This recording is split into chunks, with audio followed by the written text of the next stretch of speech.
Sveiki. Pirmą kartą kalbu į mikrofoną tokį, tai kol susiorientuosiu, kol pradėsiu. Taip, esu Gabrielė. Kartu su partneriam esame jau prieš 3 metus įkūrusios kelionių organizatorių, jeigu patikslinti, nes kelionių agentūros skiriasi nuo kelionių organizatorių, kuris vadinasi Travel Planet.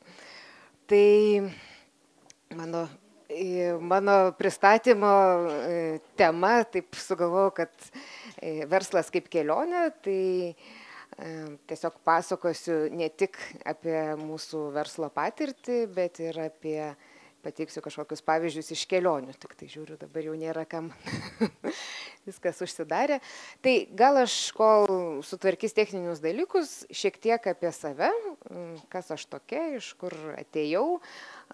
Patirtis mano buvo ne tik banke, pradėjau aš prieš 21 metus dirbti pirmam kurse. Pirma darbovietė mano beje ir buvo kelionių agentūra. Vėliau aš iš turizmo pasitraukiau, dirbau marketinge ir paskui tik tai po kokių 18 metų sugrįžau į keliones. Bet kelionės su manim buvo visą laiką. Kur aš bedirbčiau, visą laiką keliaudavau, organizuodavau keliones kartu ir draugams. Keliaudavom nedidelėm grupėm, po 6, po 8. Taip. Dabar ką čia spausti, atsiprašau. Jeigu vėl... Gerai. Jo, čia aš. Aš Vietname, jeigu taip nuotrauka. Taip, užsimaskavusi visaip. Tai tiesiog norėčiau dabar atskleisti, kas slypi po tą kaukę.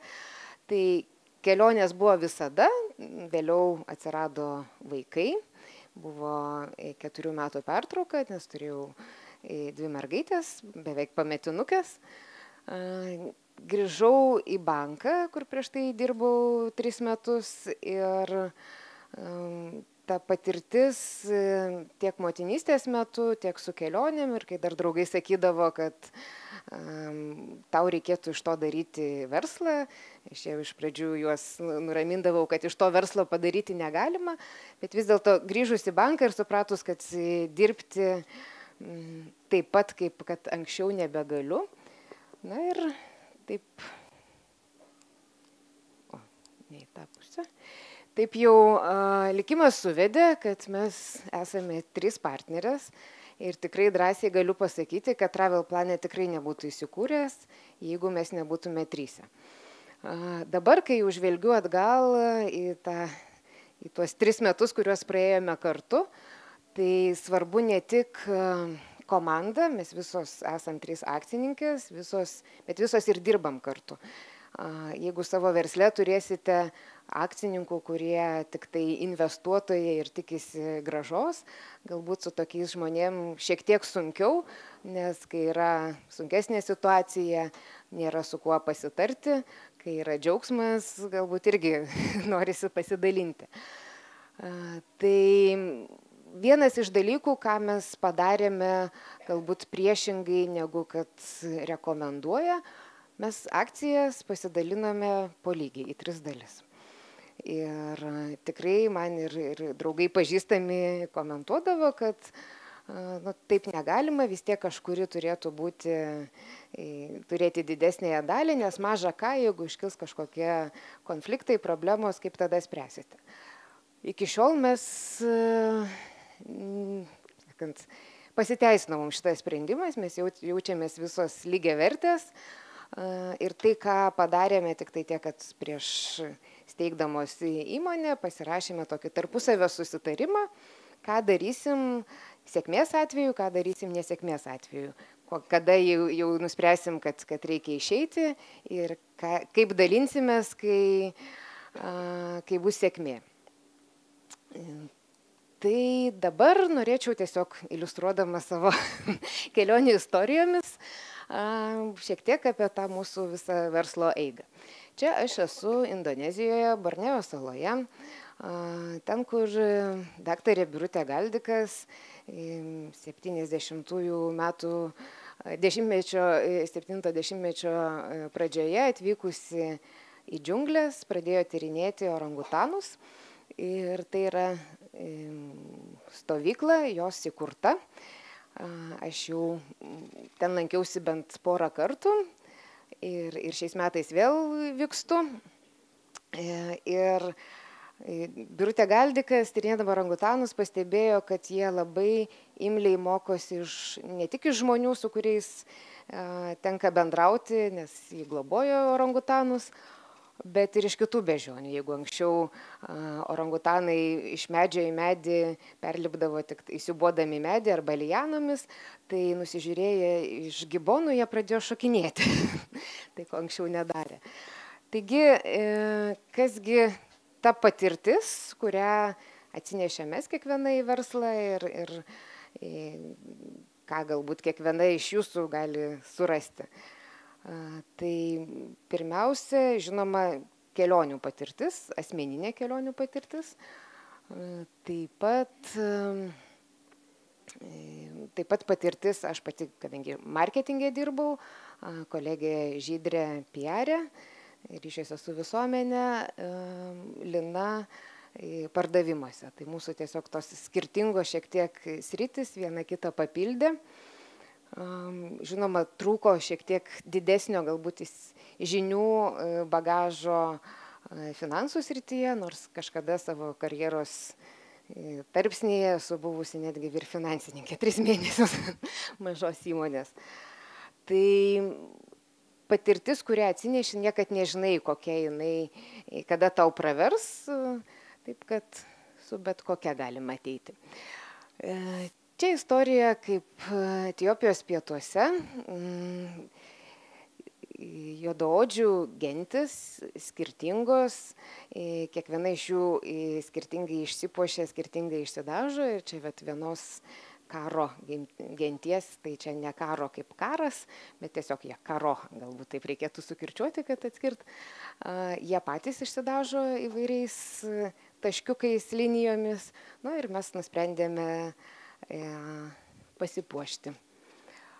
O pakalbėti čia norėčiau apie išskirtinumą, kaip mes atidarydamos savo verslą. Verslas gali būti arba kažkoks naujas išradimas, tai ko anksčiau dar rinkoje nebuvę, arba kai tu darai kažką geriau negu kiti daro.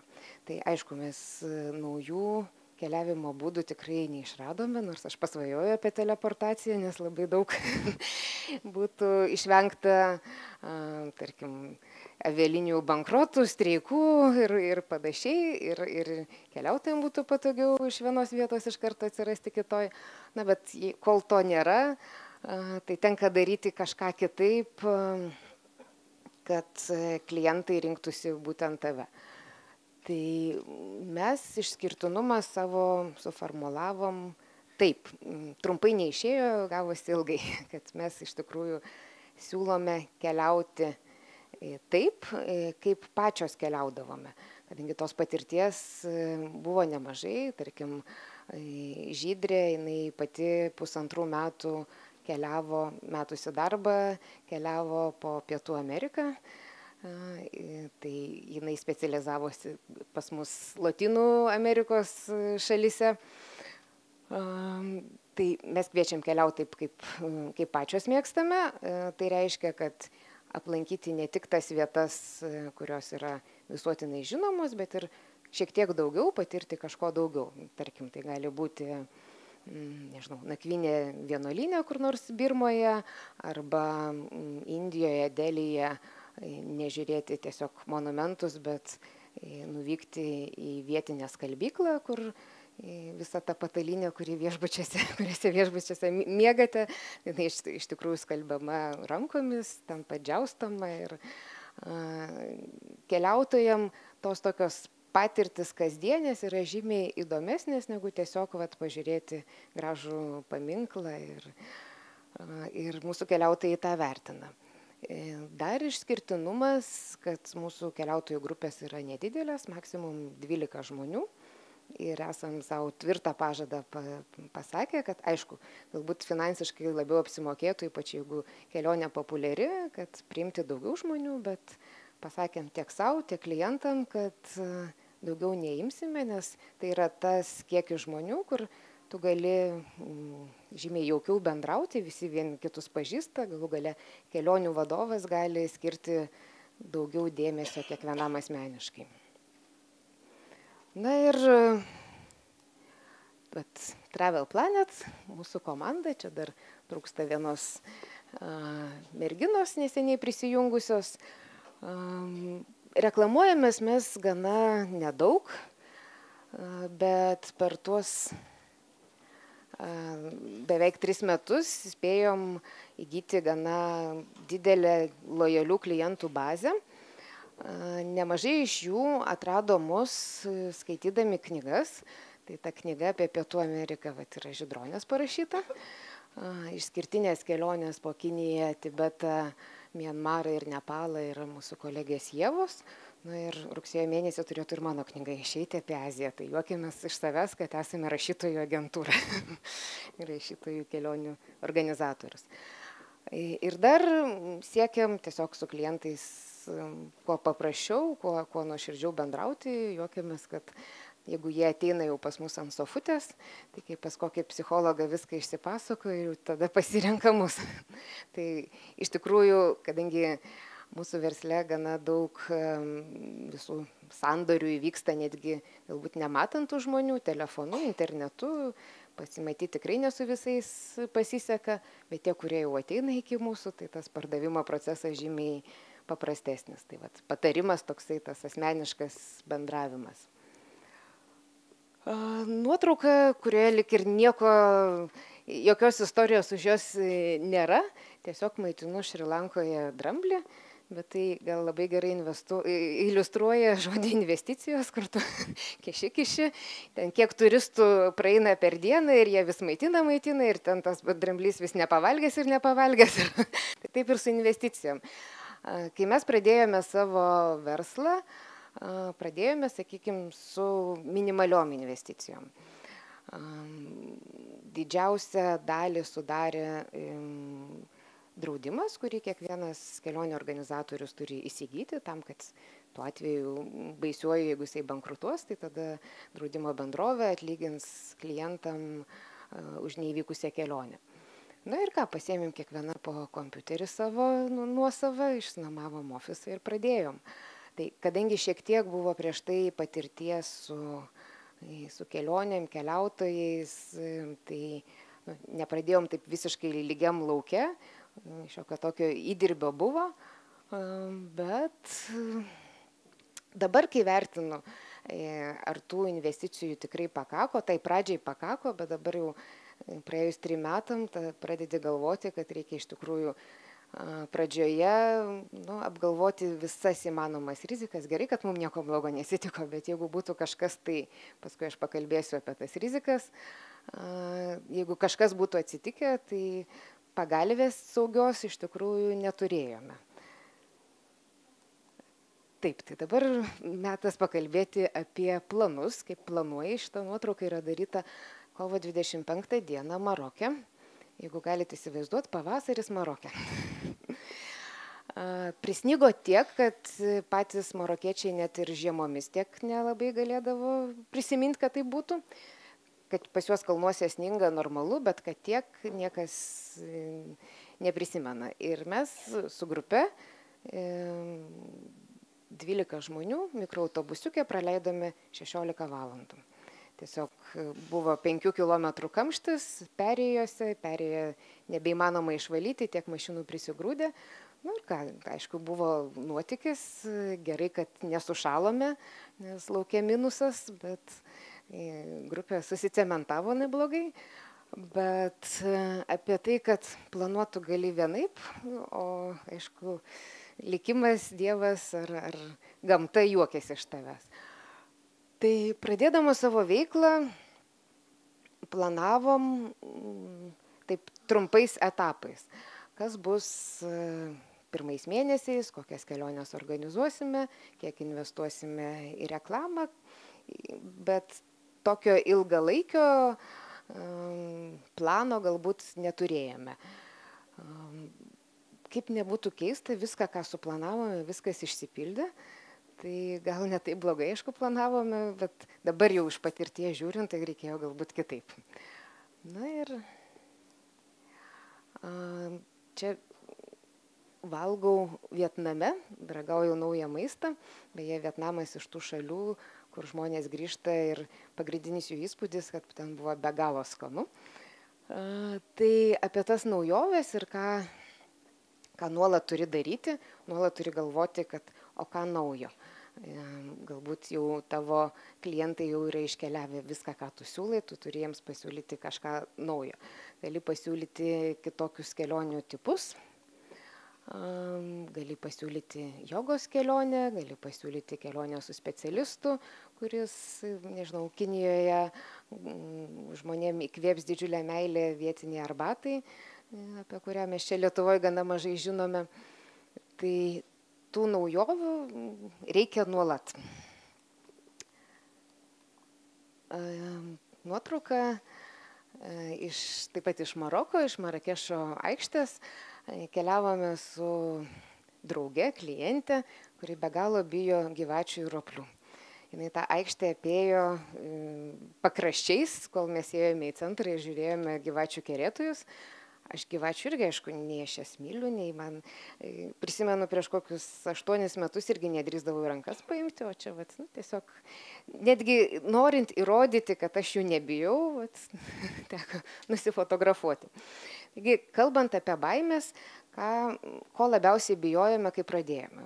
Labiausiai bijojame, kad neturėsime klientų, tiesiog nesurinksime pakankamai žmonių į grupę, tada grupė nuostolinga, tada mūsų, visas planas žlunga, ta baimė nepasiteisino. Bijojame kažkiek tai, kad galbūt mūsų partneriai užsienyje arba kokios avialinijos gali bankrutuoti, tavo pinigai pradingsta ir tu turi kažkaip suktis. Ačiū Dievui, dar tokio įvykio neatsitiko, viskas tvarkoja. Baimės ne tai, kad nebeliko, bet neišsipildė. Kita baimė su force majeure aplinkybėmis. Kaip ir dabar, Nepale žemės drebėjimas, reikia spręsti situaciją. Mūsų 2 klientai buvo tuo metu Nepale, o kita grupė 11 žmonių iš Tibeto turėjo judėti į Nepalą ir mes šią savaitę tiesiog savo sąskaitą keitėme bilietus, kad jie nebeskristų per Nepalą ir toliau pasiektų Butaną į savo sekančią kelionės dalį. Tai vėlgi tos kataklizmos, jos aišku nevyksta nuolat, bet ta baimė tikriausiai niekada neišnyks, nes turi keliauti, nežinau, nebent tik tai aplink savo kiemą, kad nebūtų nei žemės drebėjimų, nei pūgų, nei liūčių ir panašiai. Na ir paskutinė baimė, kuri, ar nerimas, tai yra bendras rinkos situacija ir reguliavimas, nes iš tikrųjų kelionių organizavimas, kelionių agentūros yra gana stipriai ir vis stipriau reguliuojamos mūsų valstybės. Čia aš skrendu iš Singapūro į Helsinkį, tik pakilus lėktuvui, man pradėjo tempti akise, daryti silpną, aš iškviečiau, stiuartą, niekas neprieina, mano bendrakeleivė jau ten, visaip kaip puolė mojuoti, kviesti, nes jau sakė, matęs, kad tu visiškai balta ir kažkaip jau negerai. Bet aš dar mintise spėjau pagalvoti, kad, gal, kadangi man bloga, mane pervesi verslo klasę ir bent pasiskraidysiu. Tai iš tikrųjų atėjo stiuardas, jisai nuvedė mane į galą lėktuvo, ten prie tualetų, uždėjo deguonies kaukę, ir aš po 5 minučių atsigavau. Jisai mane dar pagodė, sakė, nesijaudink, mano sesuo kiekvieną kartą skrendant lėktuvu, taip alpsta, jai visą laiką reikia deguonies. Tai čia tema apie krizes, tai pagrindinės mūsų veikloje krizės, kaip nekeista, buvo susijusios ne tiek su pačia mūsų veikla, kiek su mūsų konkurentų bankrotais. Pirmasis bankrotas, kuris mus palėtė taip jau tiesiogiai, tai buvo pernai metais Go Planet Travel. Labai toks panašus pavadinimas, tiesa, Travel Planet, Go Planet Travel. Kai jie įsisteigė, mes jau metus tuo metu kaip veikiame ir pamatė, kad jie įsisteigė, mes kreipėmės juos tartis, kad labai jau jūsų pavadinimas yra klaidinančiai panašus į mūsų. Nuimkite gale tą travel. Būsite Go Planet, nes taip žargonu jie save ir vadino Go Planet. Bet kai paskaitoma jau po to jiem bankrutavus visas pavadinimas, vis tiek Go nebesigirdi, Go Planet Travel. Ir Planet Travel ar Travel Planet ir klientai mums puldavo skambinti ir sakyti, o tai čia ne jūs, čia tai ne.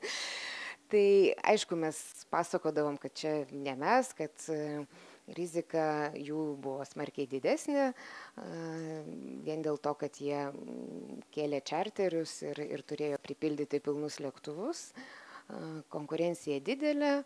Nu, kitas dalykas, šiek tiek turėjo jų ten bendrasavininkų ar susijusių žmonių tokį šleifą iš turizmo ir mes jau, kai tik tai jie įsisteigė ir mums nepavyko susitarti dėl jų pakeitimo, mes juos buvome padavę į teismą, nes mūsų prekės ženklas registruotas, o jų pavadinimas klaidinančiai panašus. Tai iki šiol tai yra teismo procese, nes nieko teismas nespėjo iki jiem bankrutuojant padaryti ir dabar jau su bankroto administratoriumi tą deriname, bet vėlgi niekas nevyksta. Na ir antrasis bankrotas įvykęs prieš nepilną mėnesį ir taip vojaž ir pamenu tą rytą, aš buvau tik dieną prieš grįžus iš Maroko ir man pradėjo rašyti žinutes draugai ir skambinti, sako, tai vos nereikia sveikinti, čia dingo jūsų konkurentas, toks visai tiesioginis, atsiras daugiau klientų, viskas čia labai gerai. Sakau, baikit, čia yra labai blogai, todėl kad pasitikėjimas rinkoje ir taip yra labai žemas. Ir jeigu jau ten komentatorius paskaityti, tai iš viso apskritai, kas gali nešti pinigus į kelionių agentūrą, kelionių organizatorių ir kas gali garantuoti. Ir dabar nuolat turiu atsakyti klausimą, o kas garantuos, kad jūs nebankrutuosite. Sakau, niekas negali garantuoti, todėl kad, ir paskutinis pavyzdys rodė, kad veikla kaip ir gera, bet paėmė ir kažkaip atsirado bankrotas. Tai tenka susidurti su tuo, gali tik tai, kaip sakant, pasikviesti, pasikalbėti, tik tai savo reputaciją gali ir pasiūlyti. Ir dar vienas dalykas, kuris susijęs tiesiogiai su tuo, kad kadangi mes visi kelionių organizatoriai turi drausti tą savo atsakomybę, tai dėl padaugėjusių bankrotų ir padidėjusio rinkos reguliavimo draudimo kompanijos pradėjo sunkinti sąlygas. Tai vėlgi tokiem dalykam reikia pasiruošti iš anksto, susikaupti pagalvę ir numatyti. Čia aš vėl toj pačioje Etiopijoje. Draugė klausė, sako, kodėl šitą nuotrauką įdėjau, sakau, dėl to, kad Kalašnikovas. Tai iš tikrųjų čia apie teisinius klausimus. Taip kaip šitie mursių genties vyriškiai, jaunuoliai, kaip jie nustato savo taisyklės, pas juos negalima atvažiuoti tiesiog pasižiūrėti viską, juos būtinai reikia fotografuoti, jie kiekvienas tempia įkalbina, kad jį fotografuotum, nes yra nustatytas mokestis, 5 birai, kas yra ten keliasdešimt centų dar litais ir, žodžiu, jie iš to uždirba, bet yra tai jų gentis ir jų taisyklės.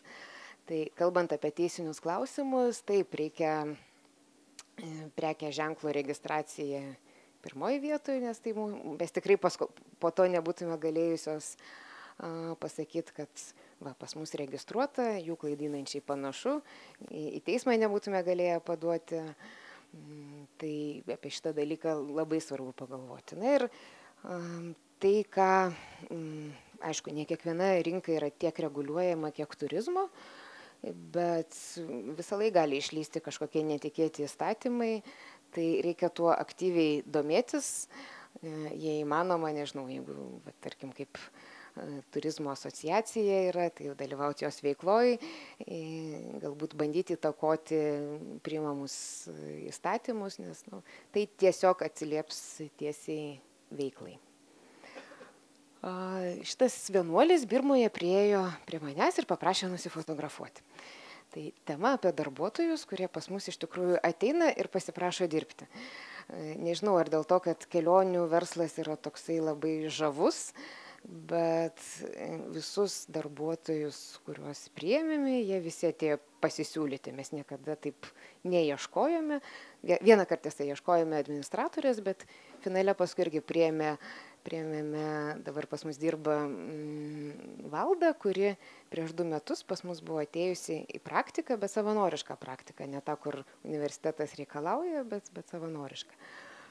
Tai aišku, darbuotojų atsirinkimas ne pas visas, aišku, ateis pasisiūlyti, bet netgi kai ateina, labai atsakingas momentas, todėl kad ypač kai mes esam 3 akcininkės, tai atrodo, vis tiek tai yra tavo verslas, tu kitaip ir reaguoji, o kai atsiranda samdomas žmogus, jo santykis į darbą yra kitoks nei tavo. Ir jisai visą laiką toks bus ir tai yra normalu, tik tai ir pačiai reikia įsisąmoninti, kad negali reikalauti žmogaus, kai tai ne jo, tai jisai darytų galbūt daugiau negu kad jam priklauso. Na ir čia aš vedu pamoką gamtos pažinimo savo pirmokės mokykloje.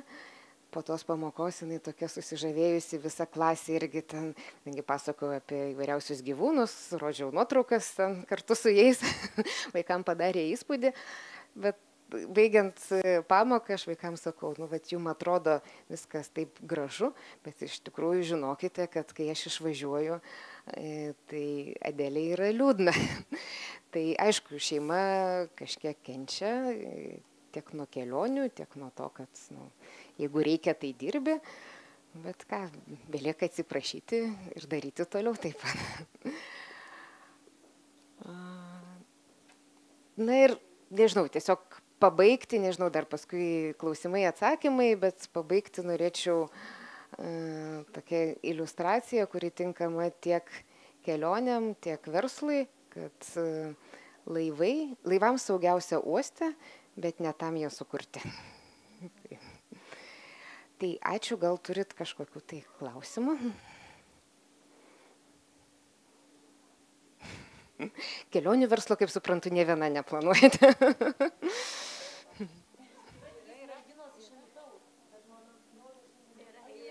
Yra. Jau įkūrėte.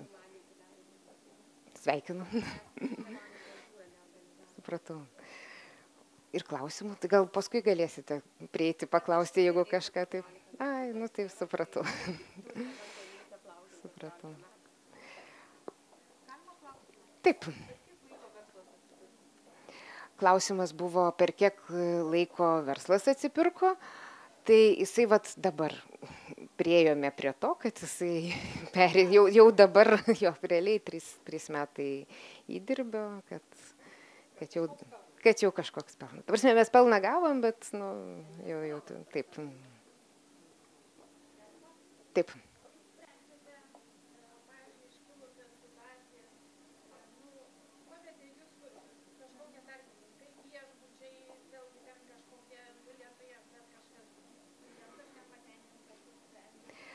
Klausimas buvo apie tai, kaip sprendžiam, jeigu partneriai paveda viešbučiai ar bilietai. Tai žodžiu, nebuvo tokių istorijų, kad būtų konkrečiai partneriai pavedę. Aišku, atsitinka ten, nežinau, streikai, kai reikia kažką keisti, pavėluoja lėktuvai ir programa susitrumpina visa para. Tai tiesiog mes turim nuostatą, kad mes keičiam tai savo sąskaitą, kad ir dabar Nepalo drebėjimo atveju mes bilietus iš Tibeto į Butaną pakeitėme, kad galėtų aplenkti Nepalą ir padarėm tai savo sąskaitą, kaip kai grįž klientai, tai bandysim kažkaip galbūt tas išlaidas papildomas pasidalinti, bet realiai sprendimų reikia greitai ir juos mes padarome iš savo pusės. Tai manau, kad ilgų laikų, taip tai yra kažkoks nuostolis, bet ilgų laikų per reputaciją, per atsiliepimus tas tikrai sugrįž. Tai yra tiesiog verslo rizikos dalis. Dar klausimų? Jeigu ne, tai.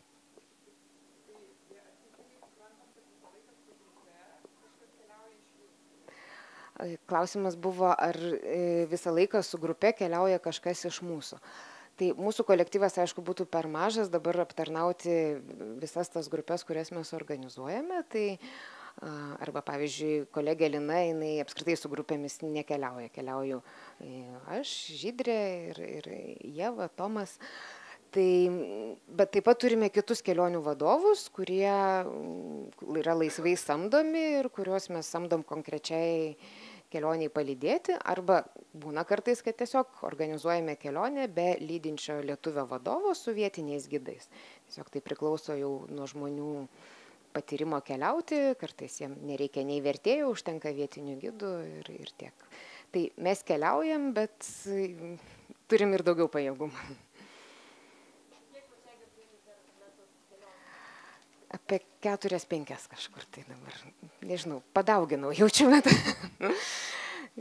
Bet vieną kartą su šeima visą laiką išvažiuojam ir dabar kartais dar ir vyrą pasiemu kokią kelionę dar vieną.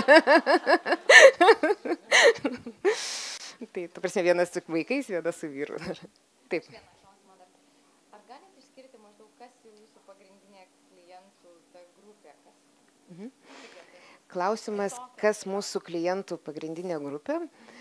Tai taip pajokausiu. Moteris, 45+, bet moteris tai labai įdomi situacija. Iš tikrųjų, grupėje, jeigu yra daugiau negu 2 vyrai, tai iš tų 12 žmonių, tai jau yra labai gerai. Nes šiaip paprastai moteris keliauja vienos, mes dažnai joms surandam ir kambariokės.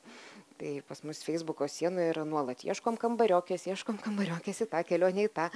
Moteris skundžiasi, kad vyrai su jomis arba jų nėra, arba jie su jomis nekeliauja, nes jie nori pailsėti, o mes tik tai pažintinės egzotinės kelionės ir ilsėtis ten leidžiam maksimum 2-3 dienas pabaigoje, jeigu nusipelno gerai ir jeigu ta šalis turi kur pailsėti, tarkim, kokiai Peru, neypatingai tas poilsis geras. Tai va, tai yra ta didžioji masė. Šiaip, aišku, yra ir jaunimo, mes labai džiaugiamės, kai mūsų keliautojų tarpe atsiranda 30-mečių. Aišku, viskas yra sąlygota gebėjimo susimokėti, tad gal iki 30 iš tikrųjų sunkoka. Paprastai tokio amžiaus žmonės keliauja savarankiškai ir po Europą, tranzuoja ar kaip kitaip. O jau tada tiesiog su pajamų augimu atsiranda ir noras pamatyti kažką toliau. Ir dar medikai beje labai keliauja. Visą laiką, kiekvienoje grupėje praktiškai turim medikų, tai galima užtikrinti ir kitiem klientam, kad pirma medicininė pagalba visada šalia. Tai va.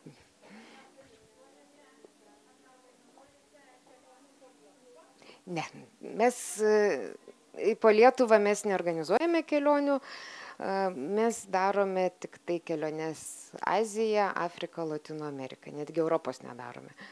Tiesiog suradom savo nišą, savo specializaciją ir net jeigu mūsų koks senas klientas pasakytų, norėčiau ten kelionės į Turkiją, netgi tikriausiai pasakytume, kad nieko negalim padėti, nes nei mes žinome to, nei norime į tai lysti iš tikrųjų. Geriau darom tai, ką mokam.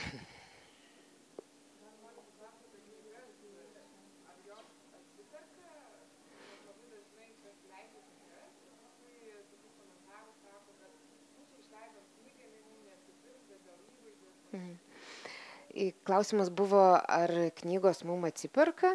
Tai iš tikrųjų abi 2 knygos ir mano 3, tai nėra mūsų lėšomis leistos knygos, tai yra leidyklų išleistos knygos, sakant, už honorarą. Tai mes nežiūrim į tai kaip į investiciją, kad tu turi parašyti knygą, kad kažkokią čia reklamą pasidaryti. Tiesiog taip jau atsitiko, kad tokios rašančios pasitaikėme. Ir džiugu, aišku, kad jeigu leidyklom atrodo įdomu, O dar džiugiau, kai paskaito ir ateina ir sako, vat aš, ten ypač Žydrei sakydavo, sako, aš jaučiuosi kaip su jumis pakeliavusi ir vat norėčiau dabar iš tikrųjų pakeliauti. Tai, nu, tokį marketingo būdą, nežinau, neišradom tikriausiai, bet pritaikėm netyčia. Nes, tarkim, Žydrė, jinai pradėjo rašyti tą knygą, dar ta veikla nebuvo kažkaip taip susikoncentravusi ir aiški. Tai. Kas dar? Lygų? Ne. Nu, iš tikrųjų net nelabai ir skiepijamės, kaip ir klientams sakom. Jeigu jūs linkę skiepytis, jeigu jūs skiepijatės kasmet nuo gripo, nuo erkinio encefalito, tai jūs skiepykitės ir tais patariamais skiepais. Nu, kai jau privaloma, tai tu tiesiog privalai į tą šalį važiuodamas pasiskiepyti. Bet yra tik tai rekomenduojami. Tai tas žmogus ir turi spręsti, ar jisai linkęs skiepytis, ar linkęs, nežinau, pastiprinti imunitetą. Aišku, yra šalių, ne tai kad skiepai, bet tarkim maliarija, kai važiuoja į šalį ir, kaip pavyzdys, nesenas sausio mėnesį Etiopijoje, žinodami, kad lapkričio mėnesį 4 žmonės grįžę iš Etiopijos susirgo maliarija, mūsų grupė tiesiog pasiskirstė. 8 žmonės gėrė antimaliarinius vaistus, o 3 žmonės buvo šita kontrolinė grupė. Tai vat, kaip matot, sveika gyva, dar nieko neatsitiko. Bet tarkim, vat, rugsėjo mėnesį važiuosiu į Madagaskarą, tai tikrai gersiu antimaliarinius vaistus. Tiesiog įvertini riziką ir pasižiūri, ar verta, ar neverta. Tai kur neverta, tai geriau. Paprastai pas mus yra 2 tipų ligos. Tai viena keliautojų viduriavimas. Tai nebūna labai dažnai ir labai blogai, kad jau taip, bet pasitaiko. Čia gana normalu. O kitos ligos tai yra susijusios su aukštikalnėmis. Tai yra tose šalise, kur keliaujama virš 3000 metrų. Tarkim, Peru, Bolivija, paprastai bent jau pusė grupės ar 2/3 grupės kelias dienas tikrai turi galvos skausmą, tą patį viduriavimą, prastą savijautą ir taip toliau. Bet po kurio laiko žmogus adaptuojasi ir prie to mažesnio deguonies kiekio ir pabaigia kelionę jau su geresnė sveikata ir nuotaika. Ir aišku, peršalimas, skrendant šitas kondicionieriai ir visa kita, ir nuskrendi ir atrodo atsivežė jau ligą su savim. Ne tenai peršalį, o kažkur pakeliui, bet taip kaip ir Lietuvoje. Tokių baisių, nelabai. Yra buvę tokių atvejų pavienių, bet ne. Ačiū labai, tą